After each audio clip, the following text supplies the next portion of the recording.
के न्यूज, खबरों का सारथी। नमस्कार, अभिवादन आपका। मैं दुर्गेंद्र चौहान हूं। वैसे तो हर क्षेत्र में महिलाएं तेजी के साथ उड़ान भर रही हैं। ऐसे में लोकतंत्र के महापर्व में अपनी ताकत दिखाने में ये आधी आबादी कैसे पीछे रह जाती। इस बार आधी आबादी अपनी हिस्सेदारी निभाते हुए जमकर वोटों की बौछार कर रही है और पुरुषों से आगे निकल रही है। लेकिन इस आधी आबादी का वोट किसे मिल रहा है, उसका साथ किसे मिल रहा है, ये बड़ा सवाल है। आधी आबादी विकास और रोजगार के नाम पर वोट दे रही है या फिर अपनी सुरक्षा के नाम पर मतदान कर रही है। मंथन में आज बात होगी, आधी आबादी क्या बुलडोजर की साथी।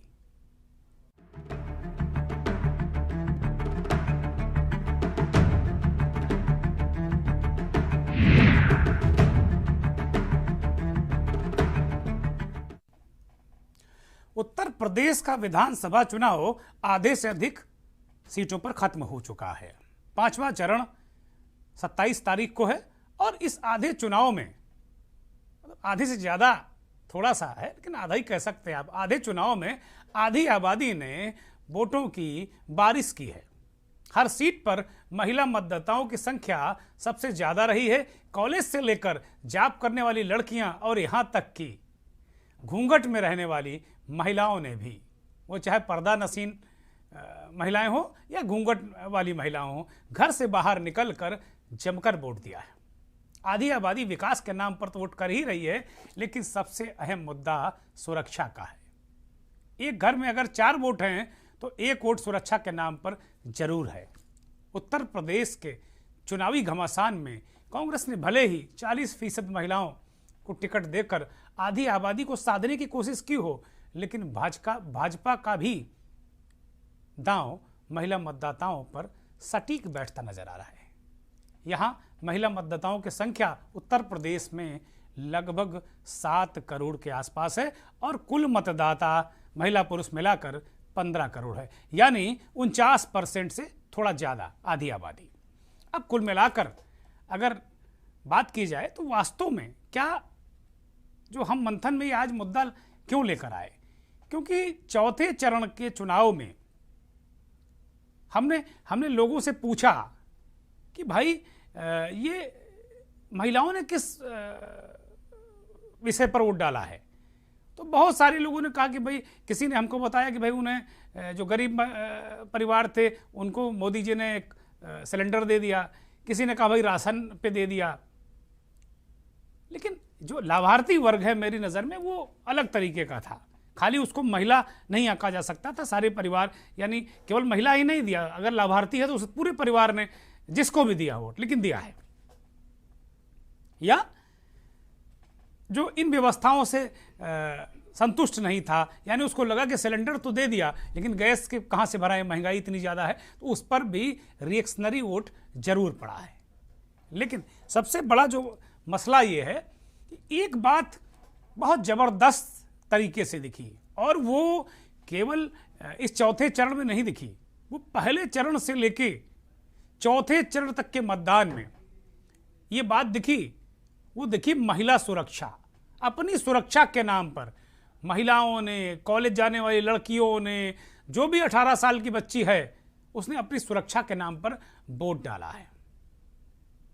और सुरक्षा के नाम पर किस किस तरीके की उनकी दलीलें हैं, हमारे संवाददाताओं ने तमाम महिलाओं से इस बारे में बातचीत भी की थी। और जो हमारे पश्चिम से लेकर मध्य उत्तर प्रदेश और अवध तक जो हमारे सहयोगियों ने हमें एक रिपोर्ट दी, एक फीडबैक दिया, उससे तो यही लग रहा है कि आबादी, जो आधी आबादी है, वो जिस तरीके से बिहार में नीतीश कुमार की डूबती नैया को उबारा था, उसी तरीके से यहाँ उसका साथ बुलडोजर वाले बाबा को मिलता नजर आ रहा है। ये बात अभी हो सकता है कि कोई ये कह दे कि भाई आप बीजेपी या बुलडोजर बाबा की वकालत कर रहे हैं, योगी आदित्यनाथ की वकालत कर रहे हैं, लेकिन हम केवल बातचीत के आधार पे जो मतदाता वोट डालकर निकले या वोट डालने जा रहे हैं उनसे बातचीत की गई तो उन्होंने कहा भाई हम सुरक्षा के नाम पर वोट दे रहे हैं।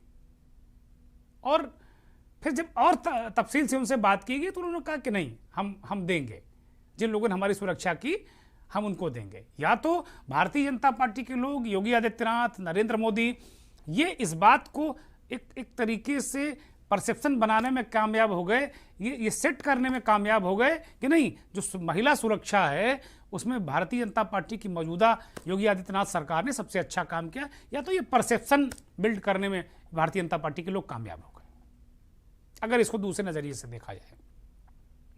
अब सबसे बड़ी बात यह है कि इस पर यही नहीं, ये जो महिला, जो आधी आबादी है, इसको लेकर तरह तरह से बातें हुई। अखिलेश यादव ने अपने घोषणा पत्र में कहा कि अगर हमारी सरकार आई तो 33% पद जो सरकारी नौकरियों में है उसमें पुलिस भी है, महिलाओं को आरक्षित किए जाएंगे। ये बात अखिलेश यादव ने अपने घोषणा पत्र में कही है। प्रियंका गांधी ने 40% आरक्षण की बात की कि अगर उनकी सरकार यहाँ आई। उत्तराखंड में भी प्रियंका गांधी ने यही ऐलान किया है। तो महिला वोटरों को लेकर, आधी आबादी को लेकर प्रियंका ने मास्टर स्ट्रोक चला, अखिलेश यादव ने भी उसी में साझेदारी कर ली। लेकिन चूंकि अखिलेश को लोग मान रहे हैं कि सत्ता की रेस में हैं वो कहीं ना कहीं, इसलिए अखिलेश की बात, उनकी आवाज महिलाओं तक पहुंची। लेकिन जब बीजेपी को लगा कि कहीं ये 33% आरक्षण वाला कार्ड ज़्यादा घातक ना हो जाए, तो महिला सुरक्षा का मुद्दा और समाजवादी सरकारों की गुंडागर्दी, महिला उत्पीड़न, उनकी सरकार के दौरान गुंडागर्दी का आरोप लगाकर भारतीय जनता पार्टी ने महिला मतदाताओं के मानस पटल पर एक ऐसी छवि बैठा दी कि ऐसा लगा कि भाई अगर ये, क्योंकि समाजवादियों को तमंचावादी, आतंकवादी, पता नहीं परिवारवादी, कौन कौन वादी, इतने वादी तो हमें याद ही नहीं, ये सब कह के एक परसेप्शन बनाया। और एक बात साफ बता दूं कि ये बुलडोजर केवल माफियाओं के या माफिया के, माफ कीजिएगा, माफिया अंग्रेजी शब्द है तो बहुवचन माफिया ही है, वो माफियाओं कहने की जरूरत नहीं है। तो माफिया जो तंत्र है, केवल माफिया की दीवार नहीं ढाई है बुलडोजर बाबा के बुलडोजर ने। वो खुद कहते हैं, एक साक्षात्कार में मैं सुन रहा था, वो कहते हैं कि भाई बुलडोजर निर्माण का प्रतीक है, इंफ्रास्ट्रक्चर का प्रतीक है, और सबसे बड़ी बात कि सुरक्षा का प्रतीक है। तो महिलाओं में ये एक परसेप्शन बनता गया, एक नैरेटिव सेट किया बीजेपी ने कि महिला दूसरी सरकारों में, खासतौर पर समाजवादी पार्टी की सरकार में भयंकर असुरक्षित रही है, और अगर ये सरकार ले आओगे तो चलना मुश्किल हो जाएगा। और योगी बाबा की सरकार में लफंगे, गुंडे, लुच्चे, कॉलेज के बाहर खड़े होने वाले लोफर कोई नजर नहीं आ रहा दूर दूर तक। ये परसेप्शन बनाया और एक नैरेटिव सेट कर लिया। और ये बहुत, जो हम देख रहे हैं ग्राउंड लेवल पर, मुझे लगता है कि ये गेम चेंजर होगा। जो आधी आबादी का वोट है, ये गेम चेंजर होगा। और अभी जो दिख रहा है कि सुरक्षा के नाम पर बड़ी संख्या में महिलाएं वोट डाल रही हैं, हो सकता है कि अभी और हम लोग जैसे जैसे अगले चरणों की तरफ चुनाव में बढ़ें तो हो सकता है कि महिला आरक्षण, नौकरियों में आरक्षण के नाम पर भी बहुत सारी युवतियां, महिलाएं जो अभी, जिन्हें नौकरी की तलाश है, यानी अंडर एज जो हैं, अभी ओवर एज नहीं हुई हैं, वो कम से कम दूसरी तरफ भी वोट कर सकती हैं। लेकिन आज की डेट में इसमें जो एज मिल रहा है वो मुझे लगता है कि सुरक्षा के नाम पर ये एज मिलता नजर आ रहा है। महिला सुरक्षा पर योगी आदित्यनाथ किस तरीके से इसे पेश करते हैं अपनी चुनावी सभाओं में, ये भी जरा सुनना दिलचस्प है। पहले ही चरण से हमारी प्रदेश की माताओं बहनों ने तो इस कसम खा ली है कि कुछ भी हो जाए, जिन साइकिलों पर बैठ करके जगह जगह विस्फोट होते हैं, बमबाजी होती थी, उन साइकिलों को तो पंचर ही करके रहेंगे, उनको नहीं आएगा।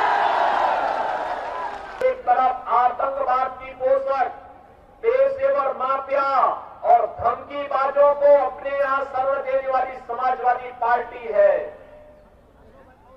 और उनका गठबंधन है, और दूसरी तरफ है भारतीय जनता पार्टी।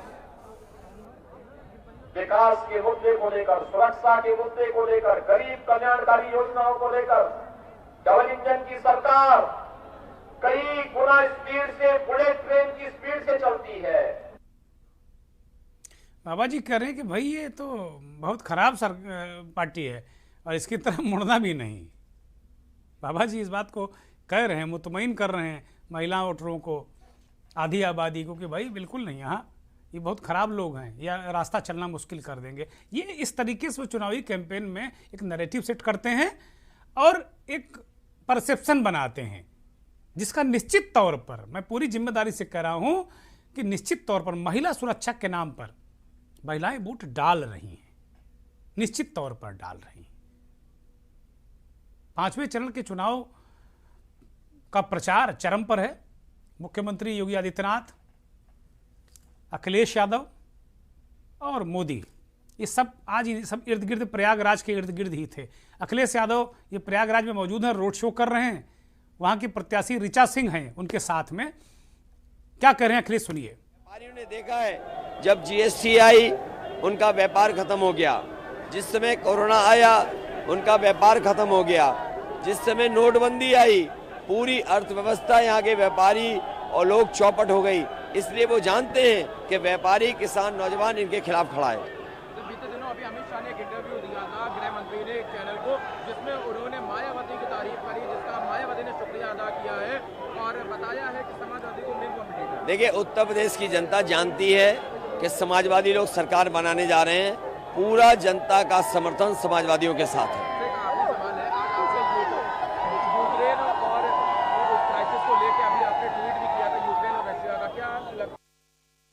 अखिलेश यादव कह रहे हैं कि भाई समाजवादी पार्टी सरकार बनाने जा रही। साथ में उन्होंने, अखिलेश यादव ने पूरी कोशिश की है। जैसे लखनऊ में लखनऊ विश्वविद्यालय की छात्र नेता पूजा शुक्ला को उन्होंने टिकट दिया है। यहाँ छात्र नेता ऋचा सिंह को टिकट दिया है, बहुत जुझारू छात्र नेता है ऋचा सिंह। तो अखिलेश यादव ने महिलाओं को और उन मुखर महिलाओं को जिन्होंने कम से कम मौजूदा सरकार के लिए मुश्किलें खड़ी की, उन्हें पार्टी ने टिकट दिया है। ये एक महत्वपूर्ण बात है। तो अब ऐसा नहीं कह सकते कि बिल्कुल एक तरफ मसला है। लेकिन जब सुरक्षा का मसला आता है, जब नारी बच्चियों की पढ़ाई का मामला आता है कि वो निकल पाएंगे कि नहीं निकल पाएंगे घरों के लिए, तो ये अपने आप में तब इस मुद्दे पर मुझे लग रहा है कि थोड़ा सा एज और इस पर वोट पड़ रहा है। और लोग जो महिलाएं खुलेआम कह रही हैं इस बात को कि नहीं भाई, सुरक्षा के मामले में तो ये सरकार काफ़ी अच्छी है और हम तो योगी जी का ही वोट देवे। मोदी जी क्या फरमा रहे हैं वो भी सुन लीजिए। भाइयों और बहनों, यूपी का सामर्थ्य बढ़ाने में यहां की 10 करोड़ से अधिक हमारी बहनों बेटियों की बहुत बड़ी भूमिका है। हमारी बहनों बेटियों की जिन समस्याओं को इन लोगों ने छोटा समझा, उनको ही मोदी ने छोटा नहीं समझा। बहन बेटियों की, माताओं बहनों की मुसीबतें, ये मेरे लिए सबसे बड़ी प्राथमिकता रही है। घर और स्कूल में शौचालय हो, गैस कनेक्शन हो, बिजली पानी कनेक्शन हो, गर्भावस्था के दौरान हजारों रुपयों की सीधी मदद हो, ऐसे हर काम को हमने पूरे मन से, पूरी लगन से किया। मोदी जी तमाम बातें कर रहे हैं, पेंशन की बात कर रहे हैं, गर्भावस्था में मदद की बात कर रहे हैं, गैस सिलेंडर की बात कर रहे हैं। ये मुद्दे अपनी जगह हैं। ऐसा नहीं कि इन मुद्दों पर वोट नहीं मिलेगा या लोग आकर्षित नहीं होंगे, लेकिन ये मुद्दे अपनी जगह हैं। लाभार्थी वर्ग एक अपनी जगह है, लेकिन सिर्फ और सिर्फ सुरक्षा के नाम पर और खासतौर पर योगी आदित्यनाथ के चेहरे पर जो आधी आबादी को विश्वास नजर आ रहा है ना, वो निश्चित तौर पर मुझे लग रहा है कि ये बहुत बड़ा टर्निंग पॉइंट होगा। क्योंकि बिहार में एक समय ऐसा लगने लगा था कि नीतीश कुमार की पार्टी जनता दल यूनाइटेड डूब गई।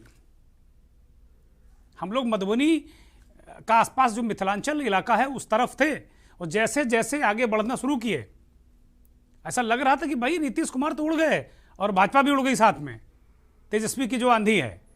लेकिन जैसे मिथिलांचल की तरफ बढ़े तो शराब बहुत बड़ा मुद्दा बनकर आया और वहां की महिलाओं ने खम ठोक कर कहा कि नीतीश आई हैं, और वहां की आधी आबादी ने बिहार की नीतीश कुमार की पार्टी को भरपूर वोट दिया और वो न केवल सरकार बनाने में कामयाब हुई बल्कि मुख्यमंत्री बन गए। तो कुछ उसी तरीके का मंजर सुरक्षा के नाम पर, वहां शराब थी, शराबबंदी, और यहां सुरक्षा है। इसको बहुत जबरदस्त तरीके से नैरेटिव सेट कर दिया योगी आदित्यनाथ ने।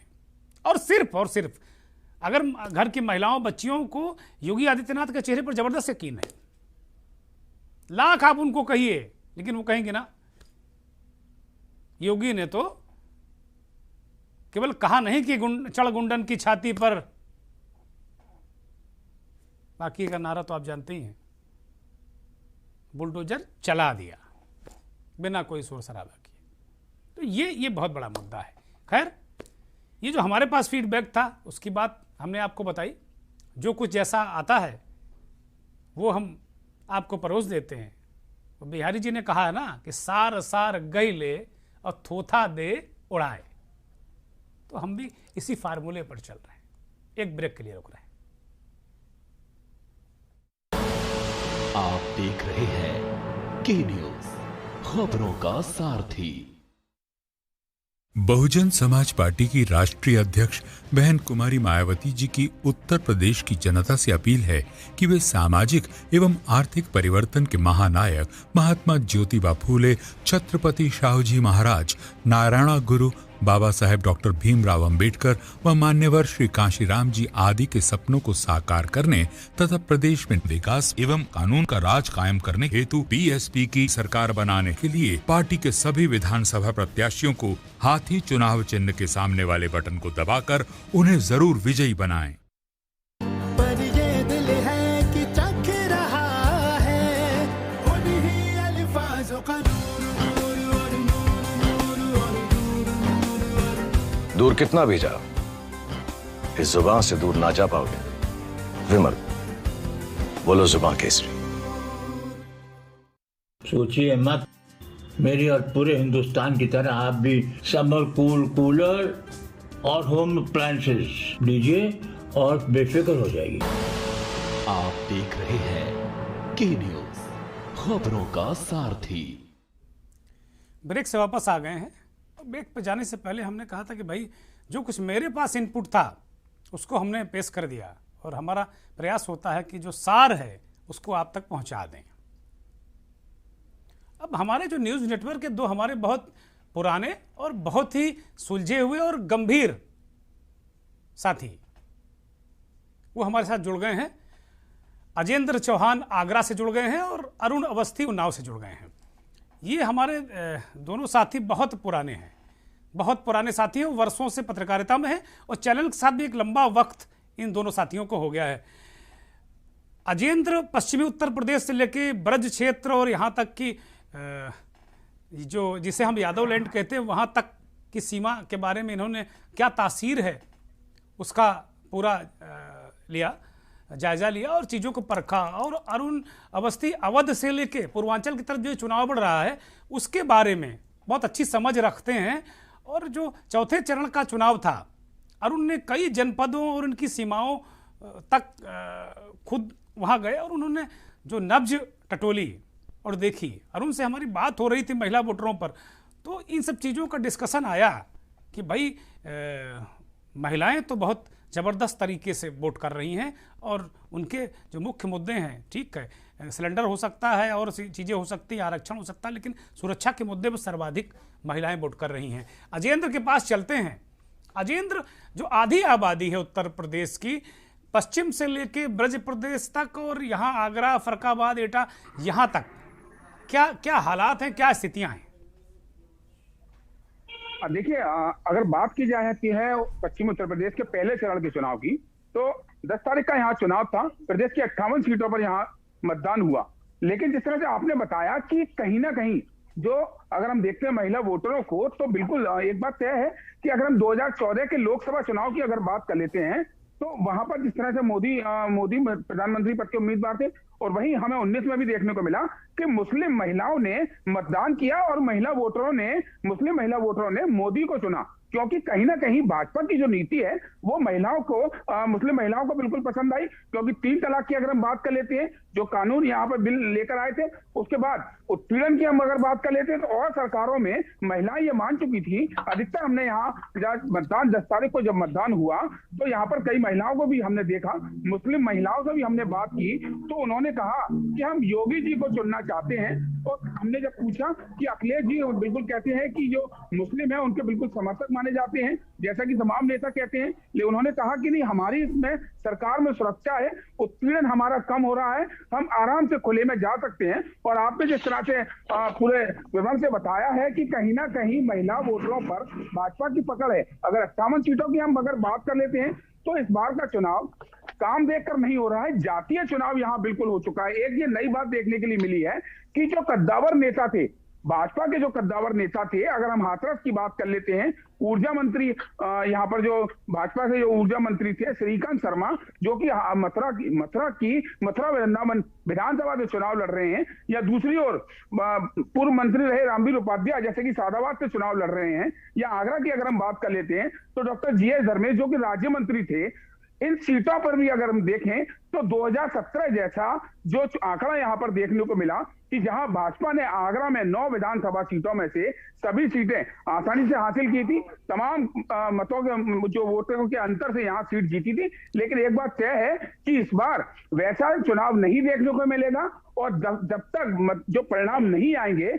उन परिणाम के आने तक स्पष्ट नहीं कहा जा सकता कि कौन किस विधानसभा से कौन पार्टी।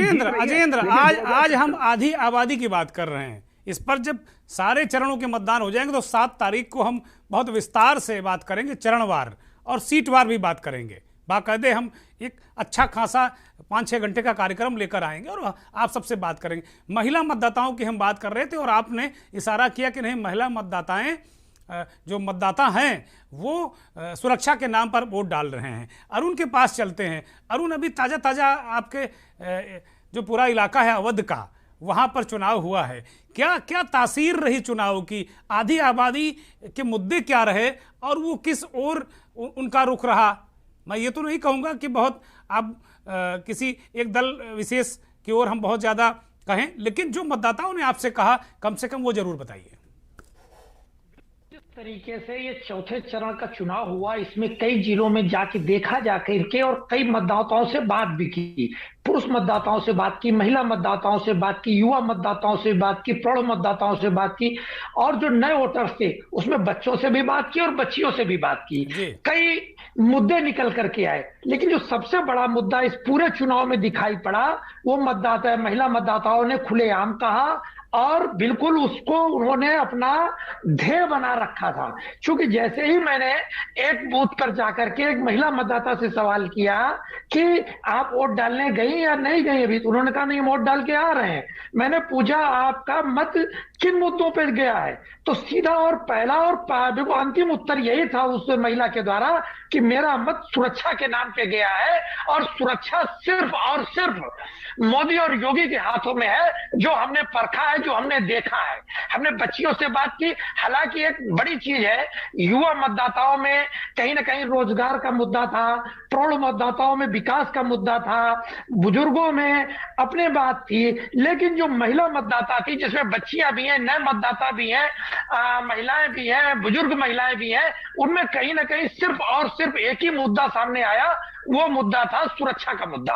और सुरक्षा के मुद्दे पर उन्होंने खुलेआम कहा भी कि पहले की सरकारों में हमारे पास एक चिंता रहती थी, जब बच्चियां हमारे घर की बेटी बहुएं जब घर के बाहर निकलती थी तो एक चिंता रहती थी कि बाहर जा रहे हैं, बाहर मंचले हैं, बाहर सड़कों पे अलग अलग तरीके की घटनाएं हुआ करती हैं। लेकिन पिछले 5 साल को लेकर के महिला और बच्चियों और युवा महिलाओं में बिल्कुल एक तरफा एक ही बात थी कि कहीं किसी तरीके का पूरे 5 वर्ष में इस तरीके का माहौल नजर नहीं आया जिसपे उंगली उठाई जा सके। इसलिए कहा जा सकता है कि महिलाओं ने अपना उसमें मेरी बात एक नए वोटर जो बच्ची थी, इंटर पास कर चुकी थी, ग्रेजुएशन में गई थी, उससे भी बात हुई, उसने अपना जो अनुभव बताया वो सबसे बड़ा अनुभव है। कि अक्सर हम लोगों को घर से कहा जाता था कि जल्दी आ जाना, कहीं रुकना नहीं, कहीं अगर रुकना तो फोन से बता देना। लेकिन अब उससे घर के जो बड़े बुजुर्ग हैं वो इस तरीके की बातें नहीं करते हैं, जिससे कहीं ना कहीं ये उसके अंदर एक सुकून भी दिखाई पड़ा कि अब सुरक्षा मिल रही है, सुरक्षा दिख रही है। इस तरीके की बात मतदाताओं द्वारा, जो आधी आबादी है, जो बड़ा वोटर है, उसने इस बार निर्णय अपने लोगों से, जो घर के द्वारा बताए गए निर्णय थे, उससे अलग रहा। कुछ लोगों ने कैमरे के सामने कहा, कुछ लोगों ने कैमरे के पीछे कहा, लेकिन मुद्दा सबका एक ही था, सुरक्षा। जब एक मतदाता से, महिला मतदाता से मैंने पूछा विकास मुद्दा नहीं है, तो उसने कहा जब जिंदा रहेंगे, सुरक्षित रहेंगे, तब दूसरे मुद्दे सामने आएंगे। आज का मुद्दा सिर्फ सुरक्षा का मुद्दा है। और सबसे बड़ी बात, हालांकि मोदी जी ने जिन लोगों की नब्ज पकड़ी है, वो सारे के सारे, कोरोना काल हुआ पिछले दिनों में, उसमें बहुत सारे जो दैनिक मजदूर थे वो परेशान थे, बहुत जो सड़क के किनारे पटरी दुकानदार थे वो परेशान थे। उनको जो छुआ है इन्होंने, वो मतदाता भी बंद मतदाता था, उसने बताया नहीं किसी को, लेकिन जो उससे बातचीत के बाद में जो रस निकल के बाहर आया वो यही था कि जो बेसिकली उनका वोट था वो सुरक्षा तो था ही, और जो उनका राशन के द्वारा उनको उनकी भूख मिटाने का प्रयास किया गया, वो भी कहीं ना कहीं मुद्दा दिखाई दिया। अरुण, बहुत महत्वपूर्ण बातें आपने बताई, बहुत महत्वपूर्ण। बिल्कुल, दोनों साथियों का शुक्रिया करेंगे, और इस बात पे बहुत बहुत शुक्रिया अजेंद्र आपका भी, अरुण आपका भी। हमारे दोनों साथियों ने बहुत महत्वपूर्ण तरीके से बताया कि भाई किस तरीके से महिला मतदाता का रुझान रहा है, महिला मतदाता किस ओर जा सकते हैं।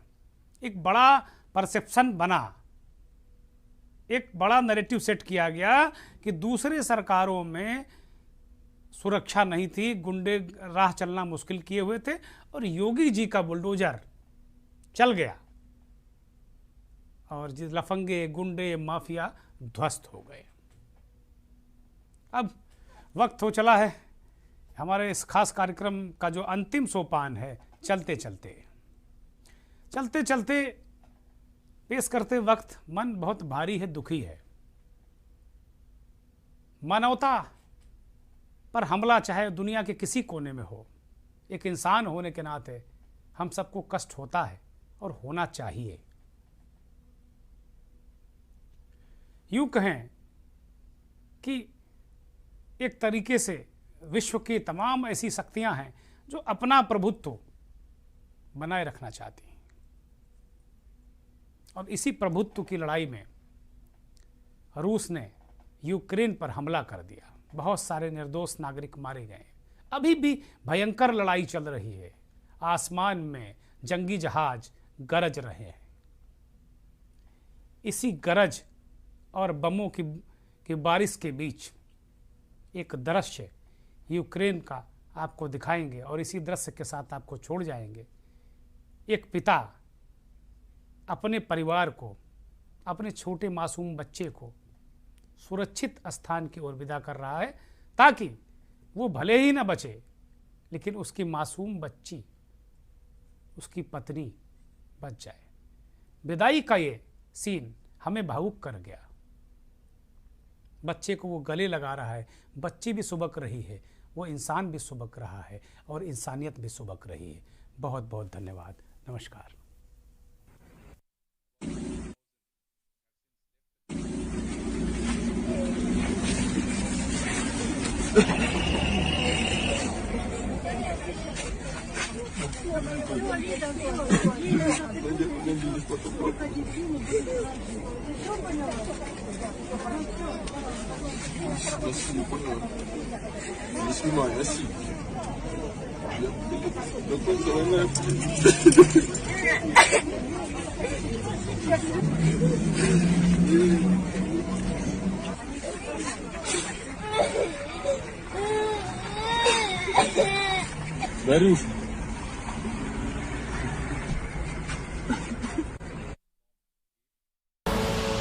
आप देख रहे हैं के न्यूज, खबरों का सारथी।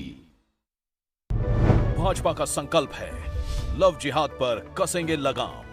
10 साल की सजा और 1 लाख का जुर्माना।